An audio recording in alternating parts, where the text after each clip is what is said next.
Congratulations to Dr. Assistant Samuel. Thank you, Dr. Wanda May.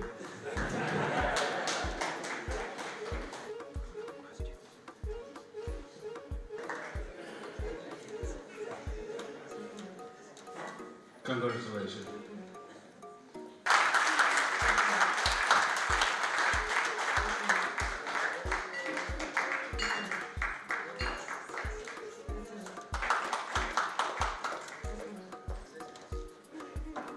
Congratulations to Addis Ababa University.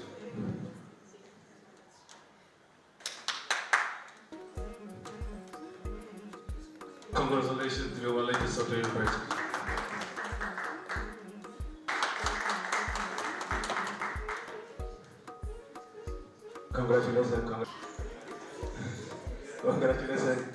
Congratulations to Asana RC University, having two surgical residents.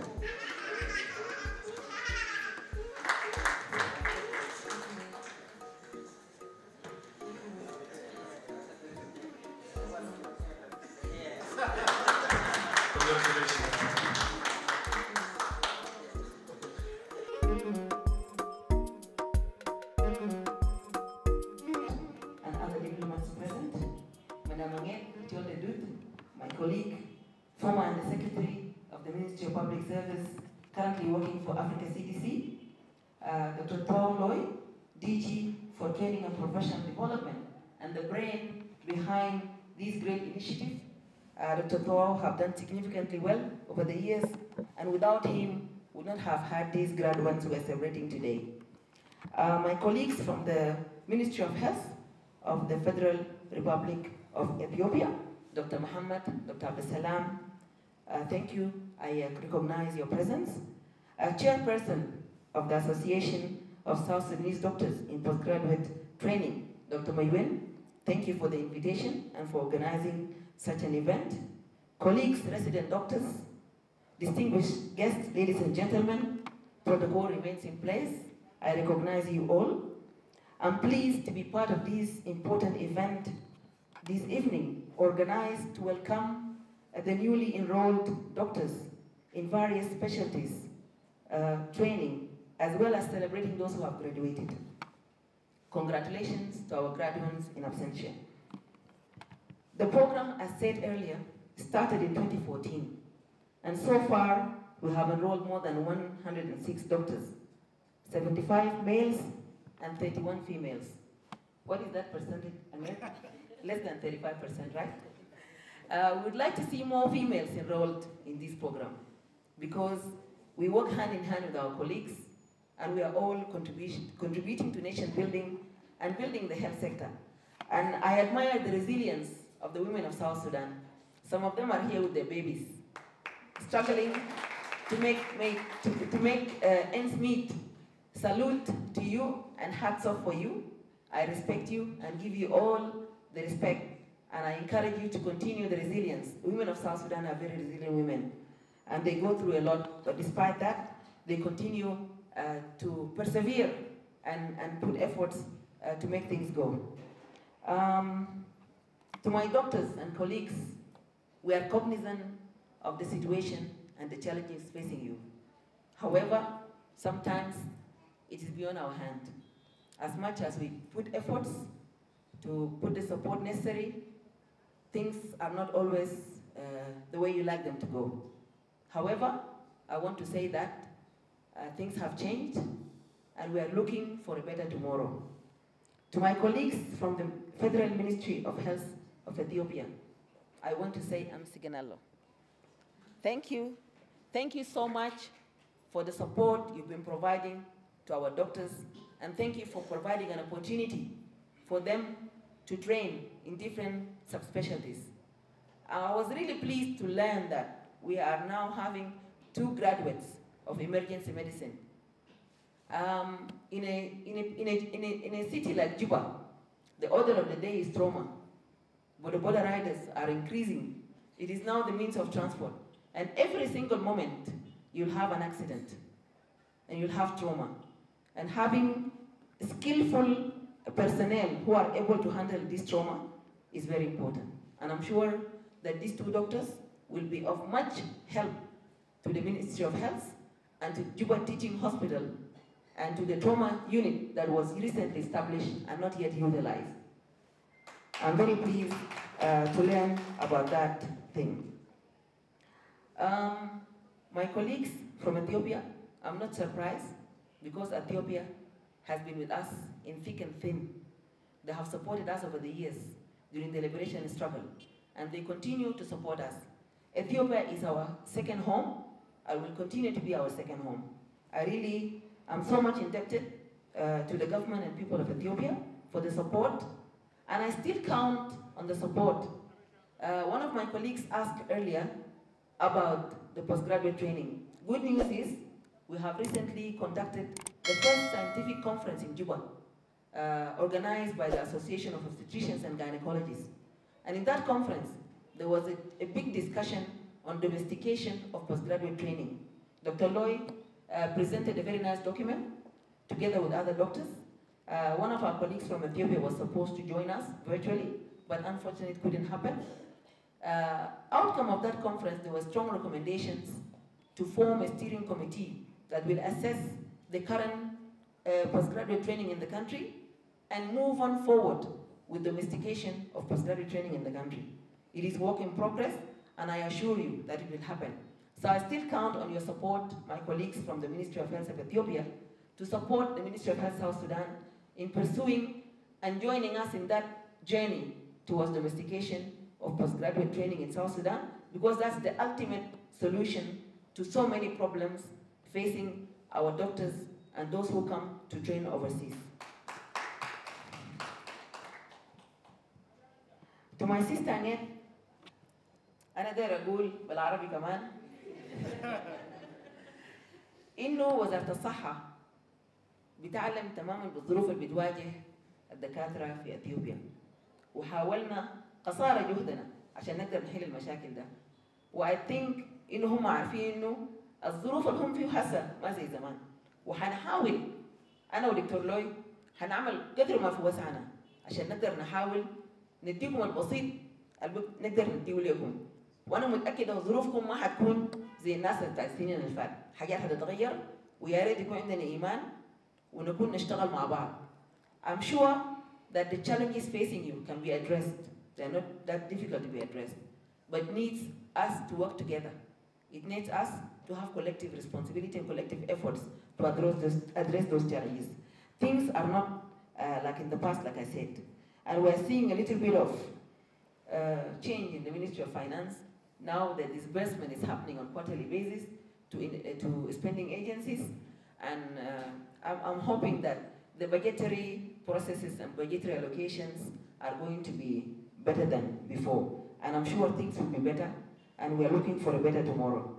Ambassador James Morgan, the Ministry of Health has struggled over the years with a budget for health of less than 2% of the national budget, barely covering salaries and transfers to the states. And we need the advocacy, your support and support of other government entities to really push for increase of the budgetary allocation. I understand the supplementary budget is starting next week, and the budget process for the new budget year will start in June, and we really hope that this time around we'll push from the 2 to 3% budget to at least somewhere there towards 10 or 12%, like what is being given to the Ministry of Education. Health is a priority to every nation, and for any nation to prosper and develop, they have to develop the health sector and the education sector. These two go hand in hand. To my colleagues who are now training, who have finished training and who are still training, I really want to urge you to foster and to look into other specialties. It was mentioned here earlier. We don't have vascular surgery, we don't have pediatric surgery, we don't have neurosurgery, we don't even have psychiatrists. I think we have only 3 psychiatrists, Dr. Loy, if I'm not mistaken. And with the recent post-pandemic problems, economic pressures, the conflict that has happened, people still in IDPs, we're seeing a lot of cases of mental health. And the new kid in the block is substance abuse. Substance abuse has reached Juba. It is very unfortunate, that drugs are smuggled from outside, from the region and beyond, and they're now coming to Juba. Our neighboring Sudan is battling the issue of ice, methamphetamine, and that's very dangerous, very addictive substance, and it's very destructive to the brain. So having mental health specialists is very important to a country like our country where post-stress traumatic disorders are on the rise. And the Ministry of Health has been struggling with the lack of mental health experts. And with our new strategic plan for the mental health, we have now decentralized the training in mental health to train mid-level cadre, nurses, clinical officers, and other cadre to be able to treat mental health cases at primary healthcare centers, just to cope with the issue of lack of human resource. Human resource for health is a goal of the Ministry of Health. Our goal is to improve human resource for health and to have an adequate health workforce that is able to meet the increasing demand for health services in the country. And I want to tell my colleagues that it's not about criticizing your government or criticizing your colleagues in the leadership. Improving the health sector is a collective responsibility. We all have a role to play in that. And this kind of training we're doing here is one way of improving the health sector.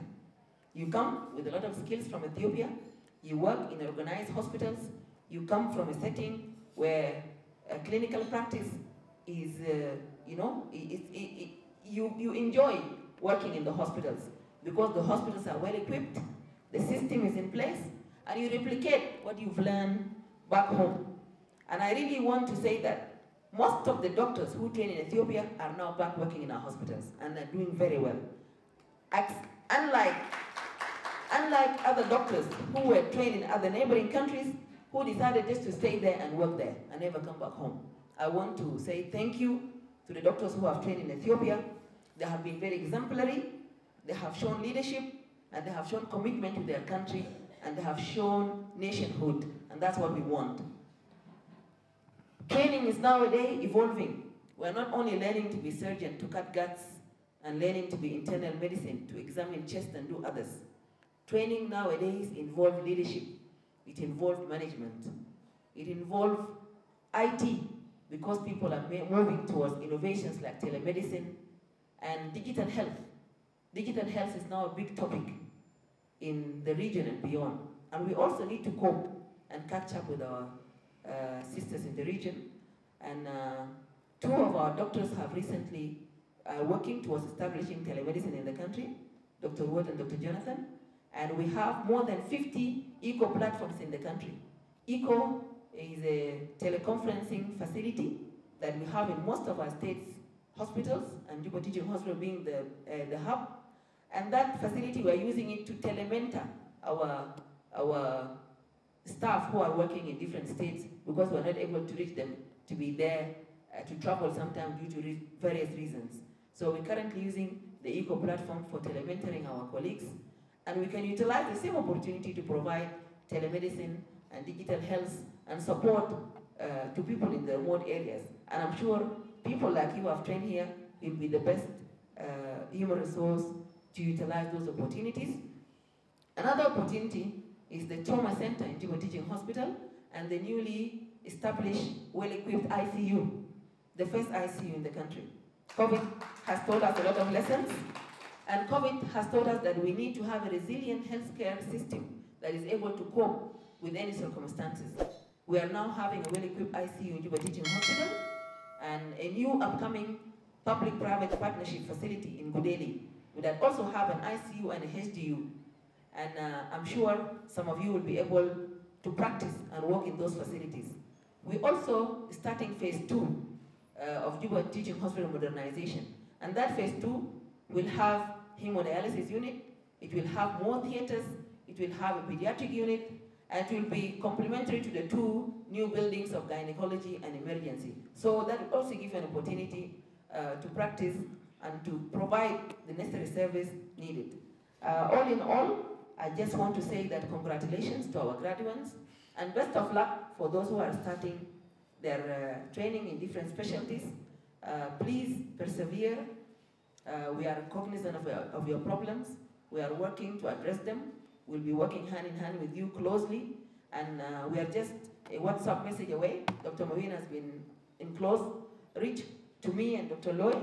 And I think establishing the communication and the closeness through WhatsApp messages and emails is more important than anything else, because we're able to reach out to you, you're able to reach out to us, we are able to know what are the challenges facing you, unlike in the past, and that's more important to us.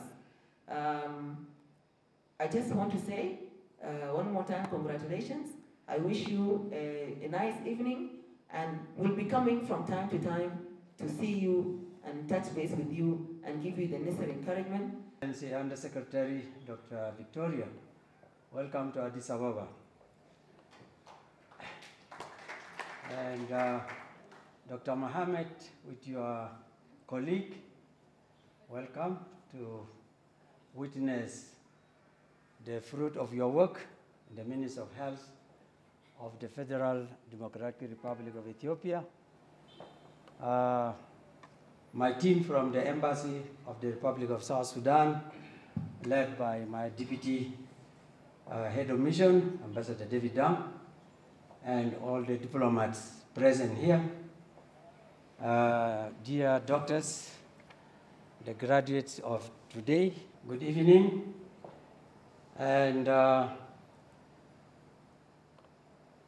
cannot forget you. You know, we have done a lot of work in this town among our people. And another person there is Dr. Loy. Dr. Loy, I cannot forget you too. You worked very hard. I remember the effort that you put in all this, what we are celebrating at this moment. It was all your work that you have done. And what you did in Juba was echoed here by our, others call her mama, others call her auntie, others call her sister. Annette, you've done a lot for us, and we really feel that it is an opportunity for you to be in Addis Ababa at this time. Today, or at this moment, I am so happy to be here to attend this function of the 5 specialized doctors who are graduating this evening. And I would like to see them, if they can stand up, please, if they are here. We want to congratulate them. For Mohammed, Dr. Mohammed from the Federal Ministry of Health of Ethiopia, I would like to say Amasiginalo once again for the good thing that Ethiopia has really done to the people of South Sudan. It is not only this function that I've attended. I've been to Sandafa Police College to attend the graduation of our police officers. I've been in Abyssinia Flight Academy, graduating our pilots. And I've been in so many functions like this.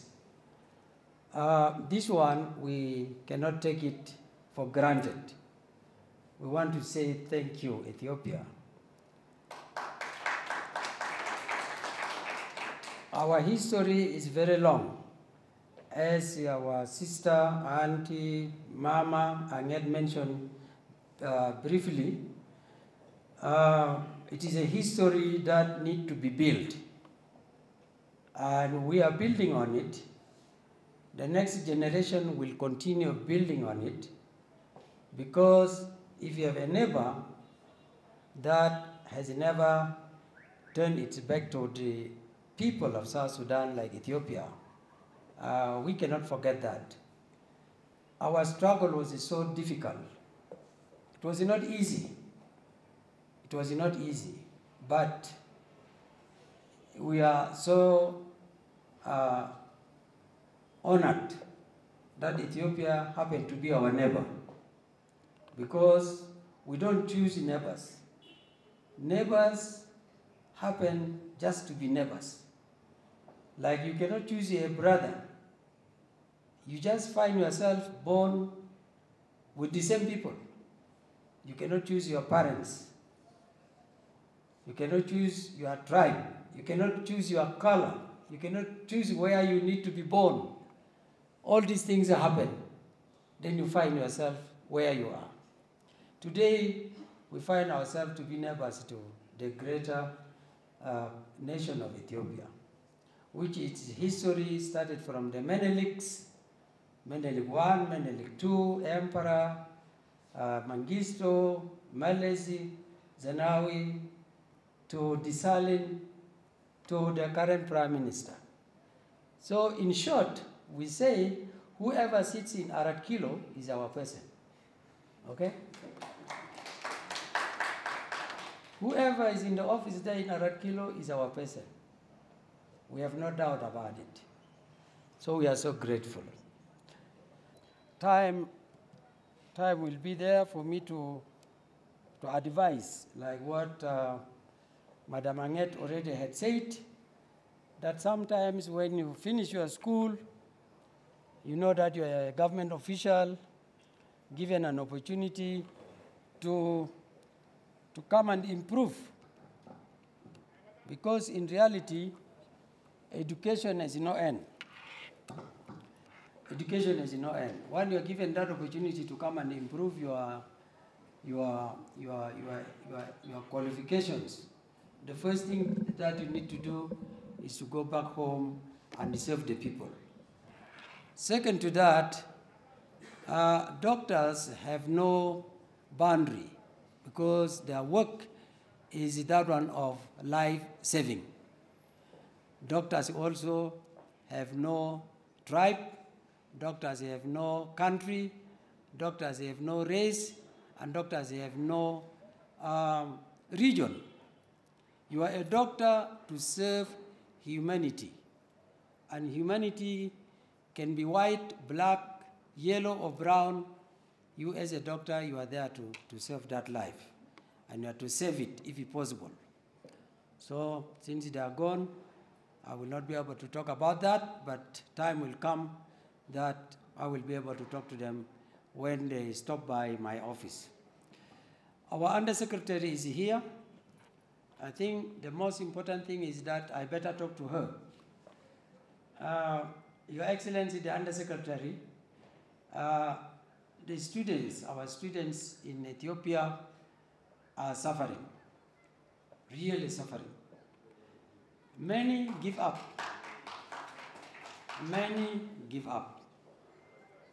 But if I come across them, I always tell them that education is not always about the rose bed.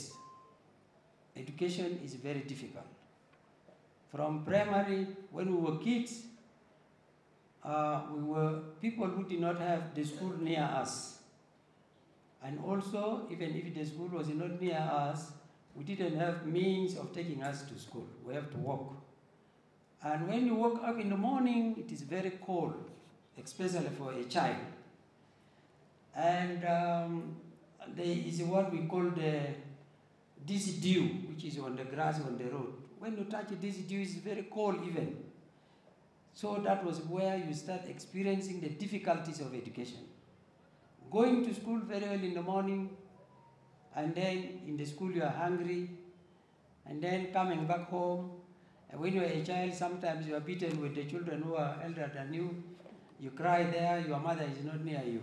So that was to show you that this road is not going to be very easy. So up to here, to this level, our students are still having that problem. Even if they are government officials, but when they leave the country and come here, they still have those challenges. So you are here, how young you are, they will call you their mother. Mama Ja, huh? So when they say Mama Ja, don't be surprised. Because I know they have got a lot of problems to tell Mama, because they have problems. And also when you get back home, you pass that message to the higher authorities. There was a time that Dr. Loy organized a recording of our speeches, which was a kind of sending a message to Juba regarding the life of our students. These doctors, they are government officials, they are senior government officials, they are working class, but here things were not also easy for them. Together with our undergraduates, together with the rest of the students who are here. Some come through public service, some come through the Ministry of Higher Education, and now the doctors have come under the Ministry of Health. Their situation is uniform. Which ministry you come from, it is all the same. So you have come to witness their graduation, and you take them home, and of course they will be deployed. For us as the embassy, we are very grateful. This is the continuation of the capacity building which the government of the Federal Democratic Republic of Ethiopia has taken upon itself to continue to build the capacity of the people of South Sudan. And I've mentioned it is not only in one area. This capacity building has continued in so many areas. Some are that we don't need to discuss them here. They are doing it and are helping us, and we are so grateful. So today, this evening, I'm so happy that we have 5 specialists who are going back home to continue serving our people. And I also want to encourage those who are left behind. Out of 99, 5 are gone. Those who are left behind are 94. We wish you well. I understand that I think some of you are undergoing exams.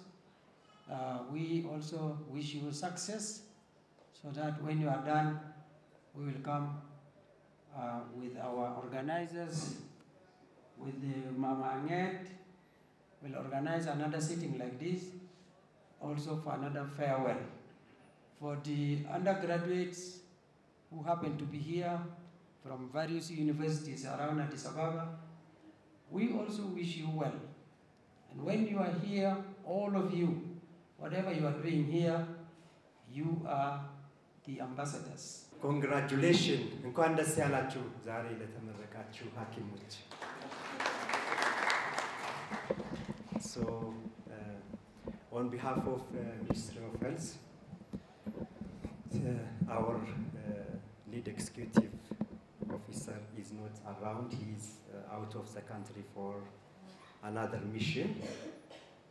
So I would like to say only a few words on behalf of him. Honorable Dr. Victoria, Undersecretary and Minister of Health of South Sudan, Your Excellency Dr. James, the Ambassador of South Sudan in Ethiopia, and honorable guests, ladies and gentlemen, welcome to this very important event.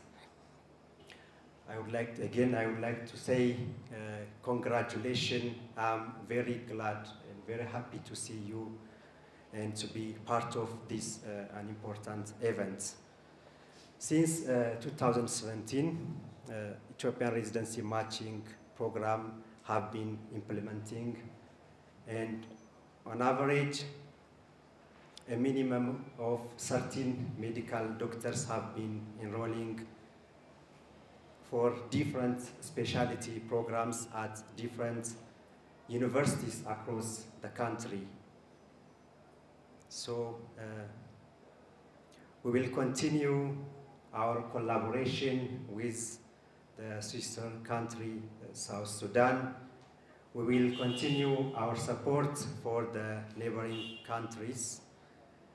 In addition to the specialty training, also we will work on other health professionals to produce the health workforce in public health, epidemiology, and other public health programs. I can promise, thank you, I can promise on behalf of Ministry of Health, our bilateral relationship will continue, and Ethiopia will never forget the support that we have got from South Sudan when in the northern conflicts all the worlds gave back to us. South Sudan government and people stand with Ethiopia. So I would like to say thank you for the support, South Sudan. Again, I wish you a good time, a good evening. Thank you so much. With Honorable Dr. Victoria Stephen, the Undersecretary for the Ministry of Health, Republic of South Sudan, Your Excellency, Ambassador Dr. James Peter Morgan, the Ambassador of South Sudan to Ethiopia, Ambassador David Dunn, Ambassador Dr. Akub Madud, Dr. Mohammed, and the accompanying delegation from the Federal Ministry of Health, Republic of Ethiopia, Dr. Loy, the Director General for Training and Professional Development at the Ministry of Health, Republic of South Sudan, the resident doctors, distinguished guests, and ladies and gentlemen, all protocols observed. I feel honored to stand before you here. I've been in Ethiopia for almost 4 years now, and I would say if I was a medical student, then I'm ready to graduate now. Although currently they call me R0. I don't know when I'll get to R3 or R4. So it has been a pleasure for me, honestly, to have this close relation with the students. My interaction started right from the time the current batch who graduated came to Ethiopia. This was in 2019, October. And it has continued since then. And in a small way, we have tried to provide them with the moral support that they needed for them to continue with their studies. But coming back to today's program, I'm happy to see Dr. Anip here today with us. This is my colleague from school, by the way. We went to the same school.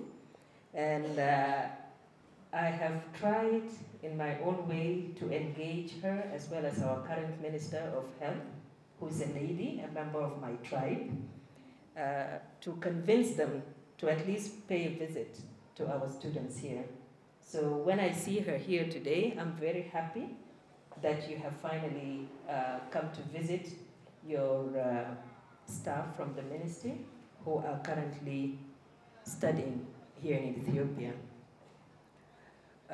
The study here has been a blessing to South Sudan as a country, because I bear witness to the skills that our people are getting.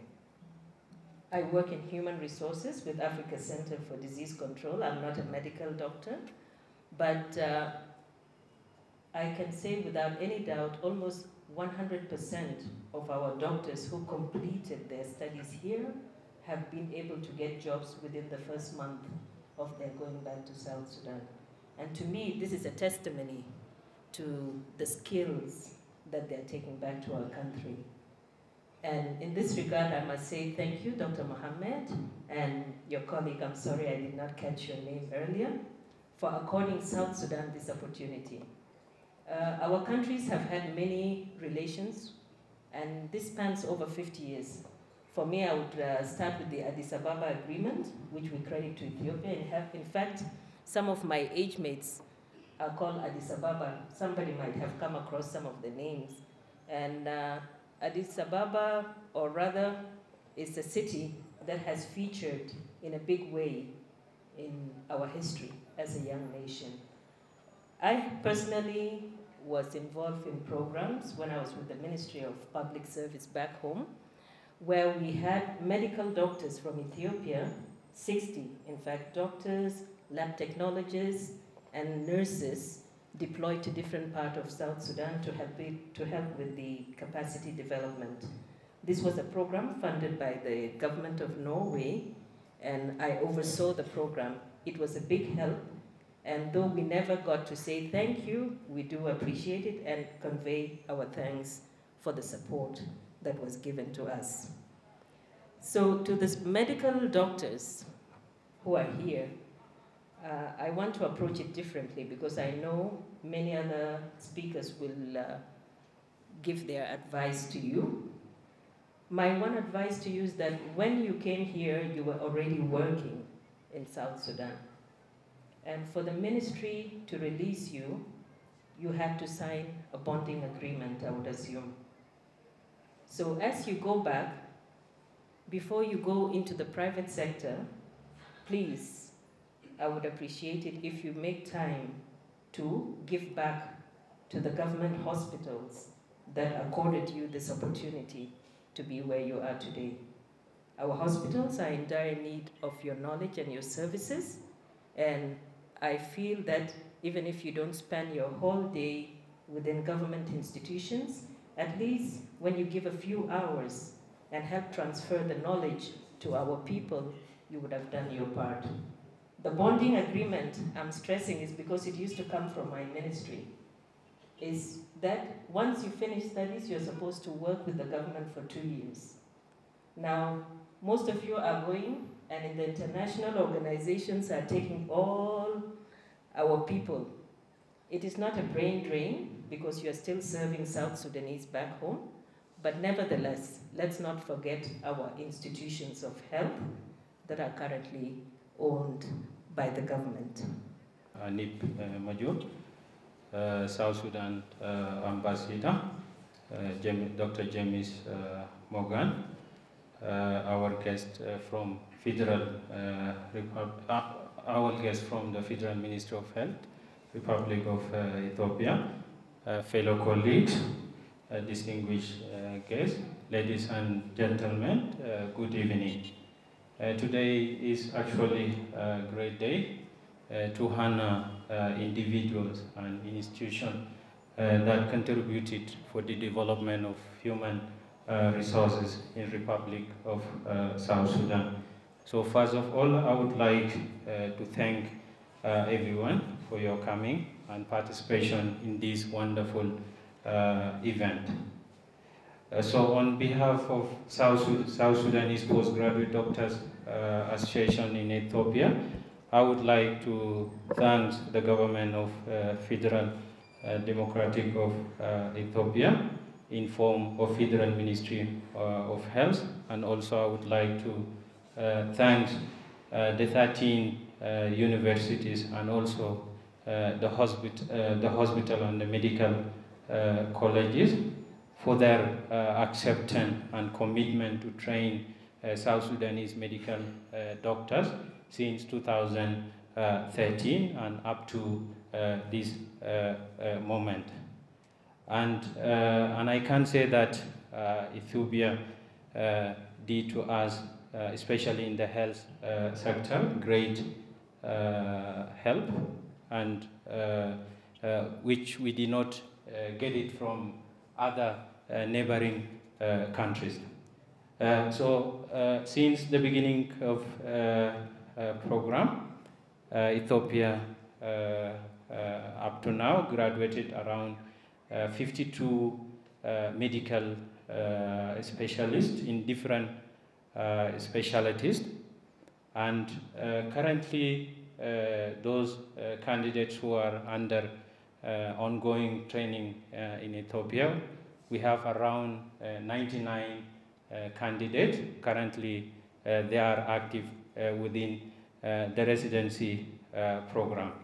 And the good news, this year we have graduated around 6 candidates. Among 6 candidates, we have 2 specialists in emergency and critical care medicine for the first time in the Republic of South Sudan. And the 2, they graduated here from Ethiopia. And currently the 6 candidates are in South Sudan. They are delivering services in the country. So with these huge numbers of specialists. I think it is time for South Sudan to have an active residency program back home. So I would like also to request from the Federal Ministry of Health, Republic of Ethiopia, to also support South Sudan in subspecialties training. And also I would like to thank the Embassy of South Sudan for their continued support to South Sudanese residents who are here in Ethiopia. I would also like to thank Dr. Victoria Anip, Undersecretary, Ministry of Health, Republic of South Sudan, for her continued support to South Sudanese doctors who are here in Ethiopia, and also not forgetting the Director General for Training and Professional Development, Dr. Loy, for his contribution for the residency program to become a real dream. To my colleagues, thanks for your time, and also for your hard work despite the challenges that you are facing. And the good news today, among us here, we have the Undersecretary of Ministry of Health, so we will be able to give her the list of the challenges that we are facing here. Lastly, thank for your coming.